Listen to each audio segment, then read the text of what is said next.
তেও মানি লওঁ ইয়াৰ উচিত প্ৰত্যুত্তৰ দিয়াৰ কাৰণে বিধানসভা নিৰ্বাচনৰ সময়ত আমি একত্ৰিত হৈছোঁ আৰু BTCত বসবাস কৰা প্ৰত্যেক ঘৰ সংখ্যালঘু জনগণক আমি সজাগ হ'বৰ কাৰণে অনুৰোধ জনাইছোঁ যে এতিয়াই আমাৰ উপযুক্ত সময় যি সময়ত যদি আমি এই সময়ত যদি হাগ্ৰামাক আমি উচিত শিক্ষা দিব নোৱাৰোঁ তেতিয়াহ'লে আমাৰ আৰু ভৱিষ্যত আমাৰ অন্ধকাৰ হ'ব গতিকে BTC তথা অসমবাসী সংখ্যালঘু জনগণক এই প্ৰেছ বিবৃতিৰ জৰিয়তে মই সংখ্যালঘু কোষৰ জেনেৰেল ছেক্ৰেটাৰী হিচাপে বিনম্ৰতাৰে অনুৰোধ কৰিছোঁ যে আপোনালোকে সকলোৱে জানে যে BPF দল হ'ল এটা লুটি পুটি খোৱা দল বিধানসভা নিৰ্বাচনৰ সময়ত হাগ্ৰামাই চাই থাকক সংখ্যালঘু জনগণে যেনেকৈ তেখেতক BTCৰ আসন দখল কৰাইছিল তেনেকৈ BTCৰ পৰা হাগ্ৰামাক বিতাড়িত কৰিব তাৰ কাৰণে আমি সকলোৱে ৰেডি আছোঁ যোৱা 5 বছৰত প্ৰমোদ বড়ো চৰকাৰৰ দিনত আপোনালোকে সকলোৱে জানে এটা বন্দুকৰ আৱাজ আপোনালোকে শুনা নাই এটা গুলিৰ আৱাজ আপোনালোকে শুনা নাই এটা কিডনেপিং হোৱা নাই ডেথ বুলি কোনো শব্দ BTCত উচ্চাৰণ হোৱা নাছিল কোনো আৰ্মি মিলিটাৰীৰ কোনো নাছিল ফ্লেগ মাৰ্ক নাছিল কোনো হত্যা হিংসা নাছিল কোনো কিডনেপিং নাছিল কোনো চান্দা নাছিল কোনো কমিশ্যন নাছিল কোনো দুৰ্নীতি নাছিল 5 মাহীয়া 6 মাহীয়া কাৰ্যকালত সেইখিনি কিন্তু হেৰাই পেলাইছোঁ জাতি ধৰ্মৰ মাজত আজি বিভিন্ন ধৰণৰ ঘৃণাৰ ভাৱ বিয়প আৰম্ভ কৰিছে বিভিন্ন জুৱা খেল আৰম্ভ হৈছে আজি ঘৰ জ্বলাজলি আৰম্ভ হৈছে বিভিন্ন ধৰণৰ কিডনেপিং আৰম্ভ হৈছে হত্যা আৰম্ভ হৈছে বম ব্লাষ্টিং আৰম্ভ হৈছে 2003 চনৰ পৰা যিসকল মানুহ বসবাস কৰি আছে প্ৰত্যেকজন মানুহকেই হাগ্ৰামাই মাটিৰ পাট্টা দিয়াৰ কথা আছিল আজি বিধানসভাৰ নিৰ্বাচন সমাগত কেইজন সংখ্যালঘু মানুহক হাগ্ৰামা মহোদয়ে মাটিৰ পাট্টা দিছে তাৰ আজি আমি প্ৰশ্ন সুধিছোঁ তেওঁৰ জবাব বিচাৰিছোঁ যদি এজন মানুহক মাটিৰ পাট্টা দিব পাৰা নাই তেতিয়াহ'লে আবু পৰা কথা কৈ সংখ্যালঘু মানুহক প্ৰতাৰক কৰাৰ দায়িত্ব তেখেতক কোনে দিছিল এই 4-5 মাহৰ পৰা যে তেখেতে এটা মন্ত্ৰিত্ব লাভ কৰিছে এই মন্ত্ৰিত্ব লাভ কৰি তেখেতে এটা বস্তুৱে লাভ কৰিছে যে জাংগিলাৰ নিচিনা আমি নিউজত শুনা মতে জাংগিলাৰ নিচিনা এজন ব্যক্তিক তেখেতে সিন্ডিকেটত বহাইছে তেওঁ প্ৰতিটো কামে জাংগিলাৰ জৰিয়তে কৰি আছে তেওঁ সম্পত্তি পাহাৰ কৰিছে জনগণৰ কাৰণে ৰাইজৰ কাৰণে ভোটাৰৰ কাৰণে মাজবাট বাকী ৰাইজৰ কাৰণে তেখেতে একো কৰা নাই সিন্ডিকেটৰ পৰা তেখেতে পইচা পাইছে বিভিন্ন কমিশ্যন ৰাজ চলাইছে সেইবিলাক দি আজি এইবিলাক সম্পত্তি কৰিবলৈ আৰম্ভ কৰিছে সেইকাৰণে আমি সংখ্যালঘু তথা BTC-বাসী ৰাইজক এই BPF দলৰ পৰা বিৰত থকাৰ কাৰণে অনুৰোধ জনাইছোঁ এই নিৰ্বাচনত সকলোৱে BTCৰ শান্তিৰ স্বাৰ্থত BTCৰ ভালৰ স্বাৰ্থত BTCৰ উন্নয়নৰ স্বাৰ্থত EPPL দলৰ প্ৰত্যেকটো কেণ্ডিডেটক আপোনালোকে ভোট দি জয়যুক্ত কৰিব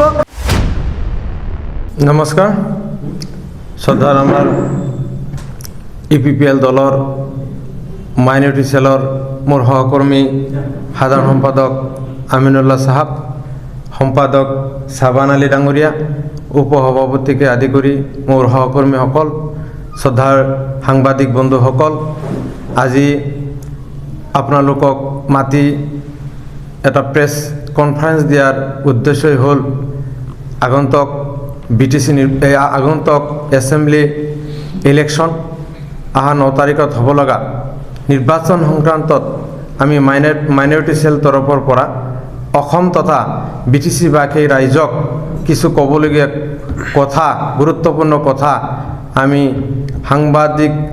সংবাদ মাধ্যমৰ জৰিয়তে প্ৰকাশ কৰিবলৈ ওলাইছোঁ আমাৰ কথাখিনি হ'ল যে যোৱা BTC নিৰ্বাচনত হাগ্ৰামা মহিলাৰী ডাঙৰীয়া সংখ্যালঘু অঞ্চলবিলাকত সোমাই তথা বিভিন্ন ধৰণৰ আবহাওয়া পৰা কথা কৈ BJP হাটাও BTC বাঁচাও এনেকুৱা ধৰণৰ শ্লোগানেৰে BJPৰ বিৰুদ্ধে হুচ্চাৰ হৈ সংখ্যালঘু মানুহখিনিৰ মানে মন জয় কৰি সংখ্যালঘু মানুহখিনিক আবহাওয়া পৰা কথা কৈ BJPৰ বিৰুদ্ধে বিভিন্ন ধৰণৰ শ্লোগান দি এই BTCখন 28খন আসনেৰে দখল কৰি ৰাতাৰাতি হাগ্ৰামা মহিলাৰী ডাঙৰীয়াই প্ৰতাৰক প্ৰবঞ্চক ঠক ধোকাবাজ গাদ্দাৰ এটা ৰাতিৰ ভিতৰতেই হিমন্ত বিশ্ব শৰ্মাৰ লগত একত্ৰিত হৈ এলায়েন্সত চৰকাৰ কৰি সংখ্যালঘু জনগণক এক প্ৰতাৰণা কৰেছে, গাদ্দাৰি কৰেছে। এই গাদ্দাৰিৰ প্ৰত্যুত্তৰ দেওয়াৰ কাৰণে আজি সংখ্যালঘু সমাজে আমি ওলাই আহিছোঁ মাৰ বান্ধি। আমি সংখ্যালঘু অঞ্চলবিলাকৰ পৰা হাগ্ৰামাৰ নাংগল পাৰ্টি আমি কেনেকৈ আঁতৰাই দিব পাৰিম তাৰ কাৰণে আমি অহৰহ কাম কৰি আছোঁ। আজি প্ৰতিটো কথাই, আজি হাগ্ৰামাৰ প্ৰতিটো কথাই ঠগ প্ৰবঞ্চনাত পৰিণত হৈছে। যে তেখেতে কৈছিল যে এছেম্বলি নিৰ্বাচনৰ আগতেই, বিধানসভা নিৰ্বাচনৰ আগতেই প্ৰত্যেকটো ঘৰে ঘৰে আজি মাটিৰ পট্টা দিয়া হ'ব। BTCত 2003 চনৰ পৰা যিসকল মানুহ বসবাস কৰি আছে প্ৰত্যেকজন মানুহকেই হাগ্ৰামাই মাটিৰ পাট্টা দিয়াৰ কথা আছিল। আজি বিধানসভাৰ নিৰ্বাচন সমাগত কেইজন সংখ্যালঘু মানুহক হাগ্ৰামা মহোদয়ে মাটিৰ পট্টা দিছে তাৰ আজি আমি প্ৰশ্ন সুধিছোঁ, তেওঁৰ জবাব বিচাৰিছোঁ। যদি এজন মানুহকো মাটিৰ পট্টা দিব পৰা নাই তেতিয়াহ'লে আবহাওয়াৰ কথা কৈ সংখ্যালঘু মানুহক প্ৰতাৰক কৰাৰ দায়িত্ব তেখেতক কোনে দিছিল? গাদ্দাৰি কৰাৰ অধিকাৰ তেখেতক কোনে দিছিল? আজিৰ মাটিৰ পট্টাৰ কথা কৈ বিজেপিৰ ভয় দেখুৱাই BTC দখল কৰি এতিয়া আহিছে হিমন্ত বিশ্ব শৰ্মাৰ লগত একত্ৰিত হৈ অসম চৰকাৰ গঠন কৰাৰ কাৰণে। যি হিমন্ত বিশ্ব শৰ্মা অকল সংখ্যালঘু বিৰোধী নহয়, মুছলমানৰ একমাত্ৰ শত্ৰু দল যদি অসমৰ ভিতৰত আছে হিমন্ত বিশ্ব শৰ্মাৰ বিজেপি দলেই আছে। এই সংখ্যালঘু বিৰোধী বিজেপি দলৰ লগত হিমন্ত বিশ্ব শৰ্মাৰ লগত একত্ৰিত হৈ সমূলে সংখ্যালঘু জনগণক BTCৰ পৰা উৎখাত কৰাৰ কাৰণে যি পৰিকল্পনা বান্ধি লৈছে, সেই পৰিকল্পনা আমি সংখ্যালঘু ছেলে কেতিয়াও মানি নলওঁ। BTCৰ সংখ্যালঘু জনগণে কেতিয়াও মানি লওঁ। ইয়াৰ উচিত প্ৰত্যুত্তৰ দিয়াৰ কাৰণে বিধানসভা নিৰ্বাচনৰ সময়ত আমি একত্ৰিত হৈছোঁ আৰু BTCত বসবাস কৰা প্ৰত্যেক ঘৰ সংখ্যালঘু জনগণক আমি সজাগ হ'বৰ কাৰণে অনুৰোধ জনাইছোঁ যে এতিয়াই আমাৰ উপযুক্ত সময়। যি সময়ত যদি আমি এই সময়ত যদি হাগ্ৰামাত আমি উচিত শিক্ষা দিব নোৱাৰোঁ তেতিয়াহ'লে আমাৰ আৰু ভৱিষ্যত আমাৰ অন্ধকাৰ হ'ব। গতিকে BTC তথা অসমবাসী সংখ্যালঘু জনগণক এই প্ৰেছ বিবৃতিৰ জৰিয়তে মই সংখ্যালঘু কোষৰ জেনেৰেল ছেক্ৰেটাৰী হিচাপে বিনম্ৰতাৰে অনুৰোধ কৰিছোঁ যে আপোনালোকে সকলোৱে জানে যে BPF দল হ'ল এটা লুটি পুটি খোৱা দল, কৰাপ্টেড পাৰ্টি। এই পাৰ্টি মাত্ৰ জনগণৰ শোষণ আৰু তোষণৰ কাম কৰি থাকে। হাগ্ৰামাই প্ৰতিশ্ৰুতি দিয়া মাটিৰ পট্টা এতিয়ালৈকে দিব পৰা নাই। আমাৰ এই ইউথৰ কাৰণে 2 লাখ টকা তেওঁ ঠিকমতে বিতৰণ কৰিব পৰা নাই, দিব পৰা নাই। আমাৰ সিনিয়ৰ সিটিজেনৰ কাৰণে 10,000 টকা দিব পৰা নাই। সেলফ হেল্প গ্ৰুপৰ কাৰণে দিয়া টকাখিনি প্ৰত্যেকটো আঁচনি BPFৰ চেয়াৰমেন, BPFৰ প্ৰেচিডেণ্ট, BPFৰ প্ৰাইমাৰী কমিটিৰ মাজত তেখেতসকলে বগাই লৈছে। সৰ্বসাধাৰণ জনগণে কেতিয়াও ইয়াত আমি লাভান্বিত হ'ব পৰা নাই। আজি অৰুণোদয় আঁচনি হাগ্ৰামাৰ পাৰ্টিয়ে, BPF পাৰ্টিয়ে আজি ট্ৰেক্টৰ থকা মানুহ, ডাম্পাৰ থকা মানুহ, আজি মাৰুতি থকা গাড়ী মানুহ, ধনী ঘৰৰ মানুহ 50 বিঘা 100 বিঘা চাকৰি থকা অংগনবাদী ৱৰ্কাৰে আজি অৰুণোদয় আঁচনি পাইছে। গৰীব দুখীয়া জনগণে আজি BTC বাকীত একো পোৱা নাই, মাত্ৰ দলৰ স্বাৰ্থত চৰকাৰী আঁচনিসমূহ ব্যৱহাৰ কৰিছে। এই অধিকাৰ হাগ্ৰামা মহিলাৰ কোনে দিছে? ইয়াৰ প্ৰত্যুত্তৰৰ কাৰণে বিধানসভা নিৰ্বাচনৰ সময়ত হাগ্ৰামাই চাই থাকক সংখ্যালঘু জনগণে যেনেকৈ তেখেতক BTCৰ আসন দখল কৰাইছিল তেনেকৈ এই BTCৰ পৰা হাগ্ৰামাক বিতাড়িত কৰিব। তাৰ কাৰণে আমি সকলোৱে ৰেডি আছোঁ।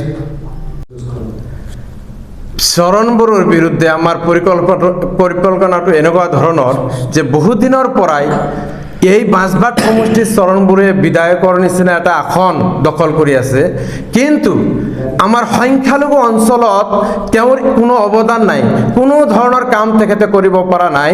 এই 4-5 মাহৰ পৰা যে তেখেতে এটা মন্ত্ৰিত্ব লাভ কৰিছে, এই মন্ত্ৰিত্ব লাভ কৰি তেখেতে এটা বস্তুৱে লাভ কৰিছে যে জাংগিলাৰ নিচিনা, আমি নিউজত শুনা মতে জাংগিলাৰ নিচিনা এজন ব্যক্তিক তেখেতে সিন্ডিকেটত বহাইছে। তেওঁ প্ৰতিটো কামে জাংগিলাৰ জৰিয়তে কৰি আছে। তেওঁৰ সম্পত্তি পাহাৰ কৰিছে জনগণৰ কাৰণে, ৰাইজৰ কাৰণে, ভোটাৰৰ কাৰণে, মাজবাটবাসী ৰাইজৰ কাৰণে তেখেতে একো কৰা নাই। মাত্ৰ তেওঁৰ সম্পত্তিৰ হাৰ শতকৰা তেখেতে আমাৰ 226.17% বৃদ্ধি কৰিছে। গোটেই অসমত তেওঁৰ সম্পত্তিৰ হাৰ শতকৰা বৃদ্ধি 3য় স্থান তেখেত দখল কৰিছে অসমৰ ভিতৰত।